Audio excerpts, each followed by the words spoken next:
Yahya Mkhioba, d'abord au sujet de Rabrab, de l'arrestation de Rabrab, un commentaire. Est-ce que vous avez le sentiment, vous aussi, que c'était destiné à provoquer des troubles en Kabylie pour essayer de couper les Kabyles de leurs autres compatriotes? Provoquer des troubles, je ne pense pas, parce que même les Kabyles eux-mêmes, et je suis Kabyle moi-même, on n'est pas dupes. C'est pas parce que Rabrab est Kabyle qu'il a contribué à la prospérité économique et sociale de cette région. Voilà. Premièrement. Deuxièmement, moi, l'arrestation de Rabrab, c'est vraiment pour vendre ça à la société et calmer la rue algérienne. Mais moi, ce qui me préoccupe, c'est que Rabrab soit arrêté.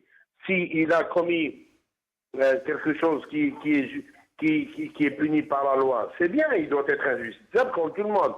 Mais ce qui me préoccupe, c'est les amis de Gaïd Salah, les noms ici. M. Ammar Saadani, qui est impliqué dans le détournement de milliers de milliards en centimes dans le programme de rénovation agricole. M. Taliba, qui est proche de Gaïd Salah aussi, qui est connu pour ses trafics à Annaba et à Ouadsouf, et qui a été enregistré il y a 4 ou 5 semaines de ça, avec son téléphone, et ça a circulé sur Facebook, lui donner de l'argent, des instructions à des voyous pour faire des troubles au niveau du complexe d'Al-Hajjar. Donc, comment se fait-il que des gens payent des baltadjiyas pour semer la zizanie Al-Hajjar et fassent du trafic à Annaba et Ouadsouf, notoirement connu dans la région, et ne soient pas inquiétés par cette justice? Et l'affaire Chakib Khalil, et l'affaire Chakib Khalil, et l'affaire Ammar Ghoul. L'affaire et Saïd Bouteflika. Saïd Bouteflika. Qui nous disent Abdelaziz Bouteflika, est-ce qu'il est encore à Zeralda ou pas? On ne sait pas. Il peut être encore résident de la résidence Officiellement, le décret de limogeage du conseiller à la présidence Saïd Bouteflika n'a pas été pris.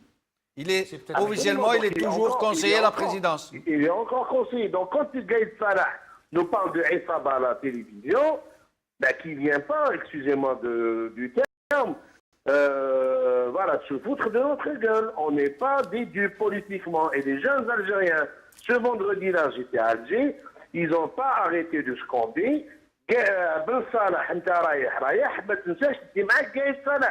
donc ce monsieur, avec son absurdité, et l'absurdité de ses conseillers qui lui écrivent ses discours, ont réussi en l'espace de 2 semaines à rendre le commandement de l'armée une cible de cette jeunesse qui occupe la rue. Donc notre souhait est que le commandement de l'armée et que l'armée en elle-même ne devienne pas une cible, parce que c'est une institution à laquelle nous tenons beaucoup, mais s'il continue avec cette absurdité et le processus de contre-révolution qui a commencé déjà il y a les 2-3 dernières semaines sur instruction des Émirats arabes unis, donc là, ils vont réussir à rendre le commandement de l'armée comme étant une cible de la rue algérienne, comme l'a été Abdelaziz Bouteflika, comme l'a été Bedoui, comme l'a été Blaise, et comme l'est encore ce qu'on appelle le chef de l'État, Ben Salah.